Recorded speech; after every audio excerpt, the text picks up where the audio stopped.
Hello everyone, મજામાં હશો? આપણે અર્થશાસ્ત્ર પ્રકરણ 1 થી 3 બહુ સરસ રીતે સમજી ગયા છીએ. સાથે સાથે 1 થી 3 પ્રકરણની એકમ કસોટી પણ લેવાઈ ગઈ છે, એટલે બરાબર તૈયારી થઈ ગઈ હશે. અને પ્રકરણ 4 પુરવઠો જ્યારે આજે શરૂ કરીએ છીએ ત્યારે માંગ પ્રકરણ 3 જો બરાબર આવડી ગયું હશે તો ત્યારે પણ મેં તમને કીધું હતું કે પ્રકરણ 4 પુરવઠો તમને બહુ સરળ પડશે. એટલે માંગ અને પુરવઠો બંને એકબીજાના વિરુદ્ધ ધ્રુવો છે અને માંગને પૂરી કરવા માટે પુરવઠો હોવો જ જોઈએ. એટલે માંગમાં જે પરિબળો અસર કરતા હતા એના કરતાં પુરવઠાના પરિબળો વિપરીત હશે. જેમ કે કિંમત વધશે તો માંગ ઘટી જશે. આપણે માંગમાં એ વસ્તુ શીખ્યા છીએ, પરંતુ પુરવઠામાં એનાથી વિરુદ્ધ હશે. કિંમત વધશે તો પુરવઠો વધી જશે, કારણ કે વેપારીને વધારે નફો થશે તો એ વધારે પુરવઠો બજારમાં વેચવા લાવશે. એટલે સામાન્ય અર્થ મુજબ જોઈએ તો ગ્રાહકો જે વસ્તુઓ ખરીદવા માટે બજારમાં જાય છે એ બધી જ વસ્તુ એ ગ્રાહકની માંગ છે. માંગ આપણે બરાબર સમજી લીધું છે.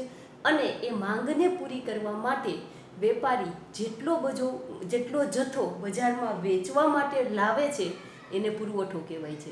એટલે આ પ્રકરણમાં આપણે પુરવઠાનો અર્થ અને જેમ માંગમાં જોયું હતું એમ જ પુરવઠાને અસર કરતા પરિબળો, પુરવઠાનો નિયમ, પુરવઠામાં વધારો ઘટાડો, પુરવઠામાં વિસ્તરણ સંકોચન, વ્યક્તિગત પુરવઠો, બજાર પુરવઠો, આ બધા જ પરિબળો જેમ માંગમાં જોયા હતા એ જ ભણવાના છે. એટલે સમજવું પણ સરળ થઈ જશે.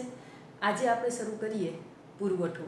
અને પુરવઠાને શરૂ કરતાં પહેલાં આપણે 3 વસ્તુના ભેદ સમજવા બહુ જરૂરી છે, કારણ કે પુરવઠામાં ઉત્પાદન, પુરવઠો અને જથ્થો આ 3 બાબતો બહુ મહત્ત્વની છે. તો ઉત્પાદન કોને કહેવાય, પુરવઠો કોને કહેવાય અને જથ્થો કોને કહેવાય? તો બજારમાં જ્યારે વેપારી પુરવઠો લાવે છે એની પહેલાં એ પુરવઠાનું ઉત્પાદન કરવું પડે છે ને. ફેક્ટરીમાં કોઈ પણ પ્રકારનો માલ તૈયાર થશે એને આપણે કુલ ઉત્પાદન કહીએ. ત્રણેય એક માર્કમાં પૂછાઈ શકે છે, એટલે એ ક્લિયર કરવું જરૂરી છે. સૌથી પહેલું ઉત્પાદન કોને કહેવાય? તો ઉત્પાદન એટલે શું?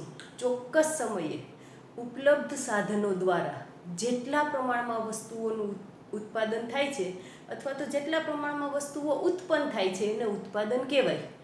જો 1 માર્કમાં પૂછે કે ઉત્પાદન એટલે શું?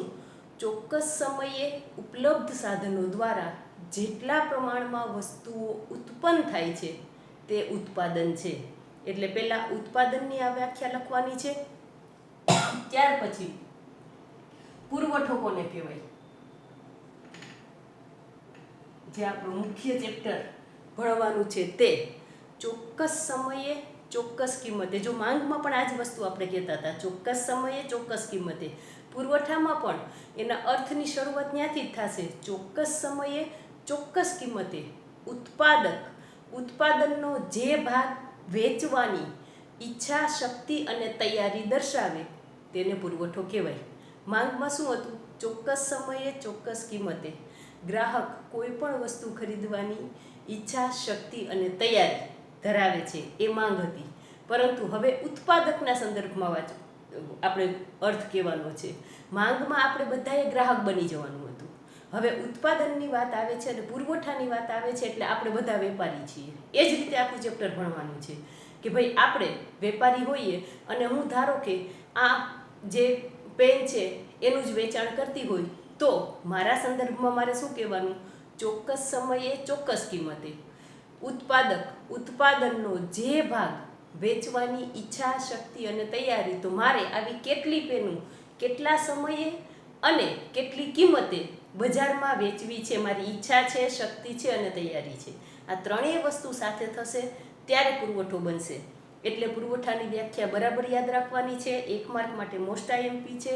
ચોક્કસ સમયે ચોક્કસ કિંમતે ઉત્પાદનનો જે ભાગ બજારમાં વેચવા માટે ઈચ્છા, શક્તિ અને તૈયારી દર્શાવે તે પુરવઠો છે.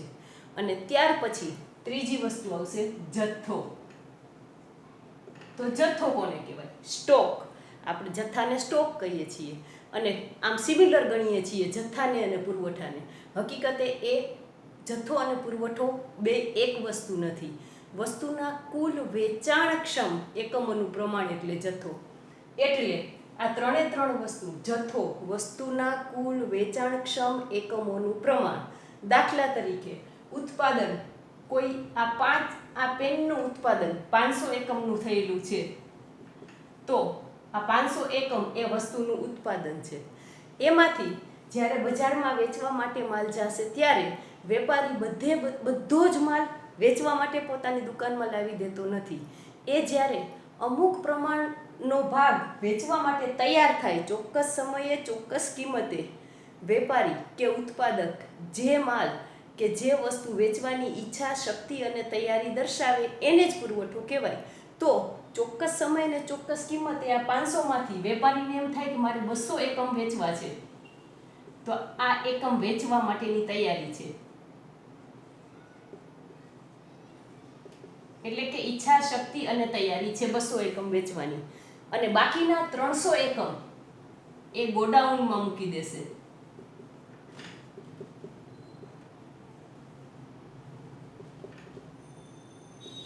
એટલે તમને ત્રણેયનો ડિફરન્સ સમજાઈ જશે કે ભાઈ ઉત્પાદન શું છે, પુરવઠો શું છે અને જથ્થો શું છે.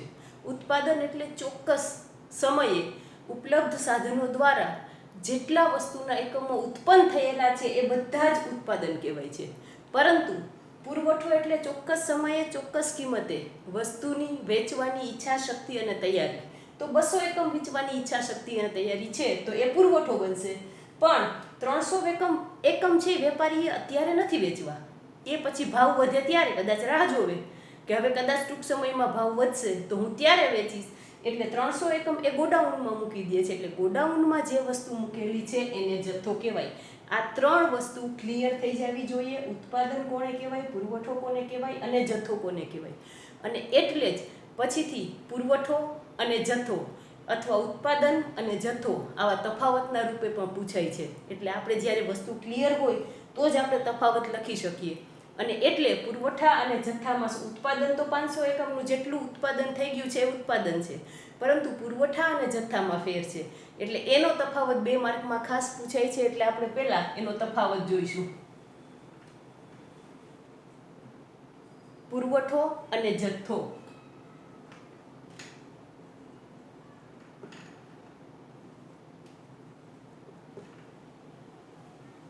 તફાવતના મુદ્દા એમાં લખવાના છે. તો સૌથી પહેલા તો તફાવતનો મુદ્દો આવે એટલે બંને શું છે વ્યાખ્યા લખવાની હોય કે વર્તમાન કિંમતે ઉત્પાદનનો જે ભાગ વેચવાની તૈયારી એ પુરવઠો છે. વર્તમાન કિંમતે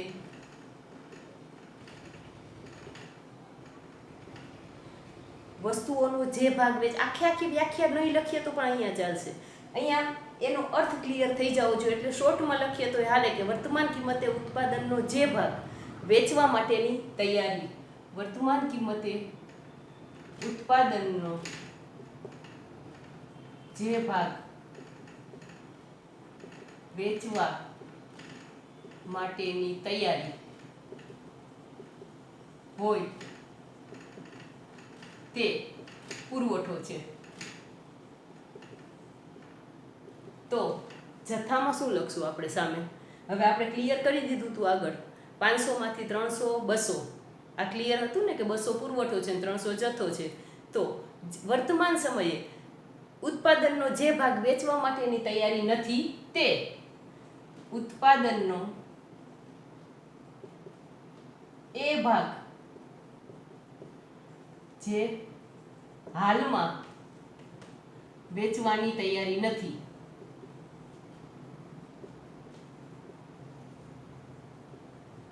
તો એને જથ્થો કહેવાય. અત્યારે આખા વાક્યો લખવા કરતાં હું શોર્ટમાં 2 તફાવત તમને સમજાવું છું. ત્યાર પછી બીજા તફાવતમાં લખવું હોય તો ઉત્પાદન પુરવઠો શું છે? તો કે ઉત્પાદન જેટલો હોય અથવા તો એ ઉત્પાદનથી વધુ પણ હોઈ શકે છે. પુરવઠો ઉત્પાદન જેટલો હોય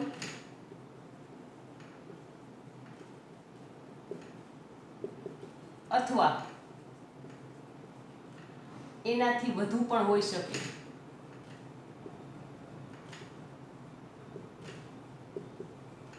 હવે તમને પ્રશ્ન થશે કે 500 એકમનું જ આનું ઉત્પાદન થયું છે તો પછી પુરવઠો 500 એકમ વેચવા બજારમાં મૂકી દઈએ તો પુરવઠો એના જેટલો હોઈ શકે એમ કહેવાય.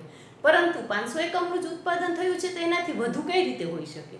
તો એમ કહી શકાય ને કે અત્યારે 500 એકમનું થયું છે, આગળના લોટમાં બીજા 500 એકમનું થઈ ગયું હોય અને એ એક જે ઉત્પાદન થયું છે એમાંથી અમુક વસ્તુઓ વેચા વગર રહી હોય. પહેલાં 500નું ઉત્પાદન થયું હતું, એમાંથી જે વેચવા 200 એકમો રાખ્યા હતા એમાંથી હજી 100 જ વેચાણા, 100 બાકી રહ્યા હોય અને વળી પાછું નવું 500 એકમનું ઉત્પાદન થઈ ગયું છે અને એમાંથી વેચવા માટેના 500 એકમ બજારમાં લાવી દઈએ, 500 એ 500, કારણ કે માંગ ખૂબ વધુ હોય તો ઉત્પાદન 500નું જ થયું છે અત્યારના સમયમાં, છતાં પણ જૂનું વેચાણ બાકી પડેલું છે. એટલા માટે પુરવઠો ઉત્પાદન જેટલો હોય અથવા તો એનાથી વધુ પણ હોઈ શકે છે. આ વસ્તુ MCQ કે 1 માર્કમાં પણ પૂછાઈ શકે એટલે યાદ રાખવાનું છે. જથ્થો કુલ ઉત્પાદનથી વધુ હોઈ શકે નહીં. જથ્થો કુલ ઉત્પાદનથી વધુ હોઈ શકે નહીં. કેમ કે જેટલું કુલ ઉત્પાદન છે એ જથ્થાના રૂપમાં જ્યારે મૂકી દે છે ત્યારે એ જથ્થામાંથી પુરવઠામાં જતો રહે છે અને એ પુરવઠામાં જતો રહે છે પછી જ નવું ઉત્પાદન થાય છે. એટલા માટે જથ્થો છે એ કુલ ઉત્પાદનથી વધારે થઈ શકતો નથી. ત્યાર પછી ત્રીજી બાબત, પુરવઠો જથ્થા જેટલો હોઈ શકે પરંતુ જથ્થા કરતાં વધુ હોઈ શકે નહીં. પુરવઠો, ત્રીજી બાબત, જથ્થા જેટલો હોઈ શકે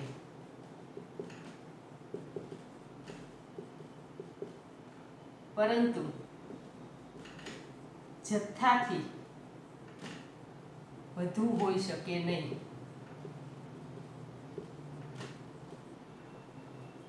500 એકમનું ઉત્પાદન કરેલું છે, 300 જથ્થો છે અને એ 200 પુરવઠો છે. આપણે ઉદાહરણમાં એ જોયું હતું. એને બદલે એ 500 એકમ છે એમાંથી જે 200 પુરવઠો કર્યો હતો પછી વળી પાછો જે પુરવઠો વેચવાનો બાકી હતો એ ત્યાં મૂકી દઈએ તો એ 500 એ 500 થઈ જાય. એટલે જે જથ્થો છે એ બધો જ પુરવઠો થઈ જાય. એટલે કહી શકાય કે પુરવઠો જથ્થા જેટલો હોઈ શકે પરંતુ જથ્થાથી વધુ હોઈ ન શકે, કારણ કે જથ્થો જ નથી તો પુરવઠો ક્યાંથી બને? એટલે જથ્થો હશે તો એ બજારમાં વેચાણમાં લાગશે, ગોડાઉનમાં વસ્તુ જ નથી તો બજારમાં વેચવા આવશે ક્યાંથી? એટલા માટે પુરવઠો છે એ જથ્થા જેટલો હોઈ શકે પરંતુ જથ્થાથી વધુ હોઈ શકે નહીં. જ્યારે જથ્થો છે એ પુરવઠા જેટલો અથવા તો તેનાથી પણ વધુ હોઈ શકે પણ ઓછો હોઈ શકે નહીં. જ્યારે અહીંયા શું છે? જથ્થો પુરવઠા જેટલો અથવા તેનાથી વધુ હોઈ શકે. જથ્થો પુરવઠા જેટલો અથવા તેનાથી વધુ હોઈ શકે પરંતુ ઓછો હોઈ શકે નહીં.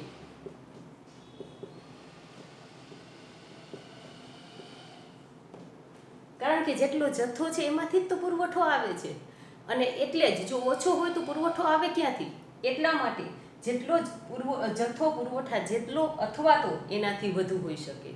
જેમ આપણે કીધું હતું ને 200 પુરવઠો અને 300 જથ્થો રાખેલો હતો, એટલે એ એટલો હોઈ શકે પરંતુ એનાથી ઓછો હોઈ શકે નહીં. ચોથું અને મહત્વનું, કિંમત વધતા પુરવઠો વધે. કારણ કે કિંમત વધે એટલે વધારે વેચવા ઈચ્છે વેપારી, કિંમત વધતા પુરવઠો વધે છે. જ્યારે આનાથી વિરુદ્ધ હશે ને, કારણ કે કિંમત વધશે એટલે વેપારી જે કંઈ ગોડાઉનમાં માલ રાખેલો હશે એ પણ લાવી દેશે વેચવા. કારણ કે કિંમત વધુ છે તો વેપારીને વધારે નફો મળશે એટલે વધારે ને વધારે વેપાર કરવા ઈચ્છશે. એટલે કિંમત વધશે ત્યારે પુરવઠો વધે છે પણ કિંમત વધે ત્યારે જથ્થો ઘટે છે. કારણ કે ત્યાં જે જથ્થાના રૂપમાં ગોડાઉનમાં વસ્તુ રાખી છે એ વેચવા માટે લાવી દેશે એટલે કિંમત વધતા જથ્થો ઘટે છે.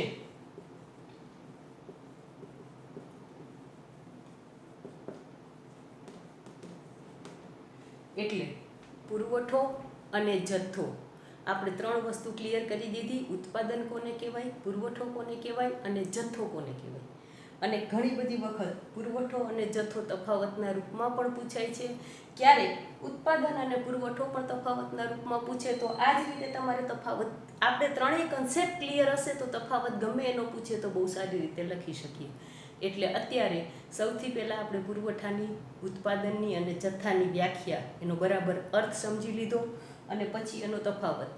પુરવઠાની બરાબર વ્યાખ્યા છે એ યાદ રાખવાની છે, કારણ કે હવે પછી આખું ચેપ્ટર આપણે પુરવઠાને અનુસંધાને ભણવાનું છે. હવે જથ્થો અને ઉત્પાદન તો આપણો કન્સેપ્ટ ક્લિયર કરવા માટે હતો. હવે આખું ફોકસ ઉત્પાદન ઉપર જશે, પુરવઠા ઉપર જશે. એટલે પુરવઠાની વ્યાખ્યા બરાબર કડકડાટ મોઢે આપણને આવડતી હોવી જોઈએ. ઉત્પાદન અને જથ્થો આ બંનેના અર્થ ક્લિયર હોવા જોઈએ, આપણો બેઝ ક્લિયર હોવો જોઈએ, જેથી આપણે પુરવઠાને બરાબર સમજી શકીએ. અત્યારે પહેલા વિડીયોમાં આટલું બરાબર ભણી લેજો, કરી લેજો અને નોટમાં બોર્ડ વર્ક જે કરેલું છે એ લખી લેજો. ઉત્પાદન, પુરવઠો અને જથ્થો ત્રણેયના અર્થ પણ મેં બરાબર કીધા છે, એ પહેલાં લખજો અને પછી આ બંનેનો તફાવત લખજો.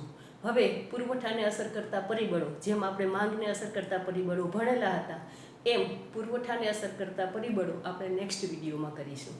નમસ્તે.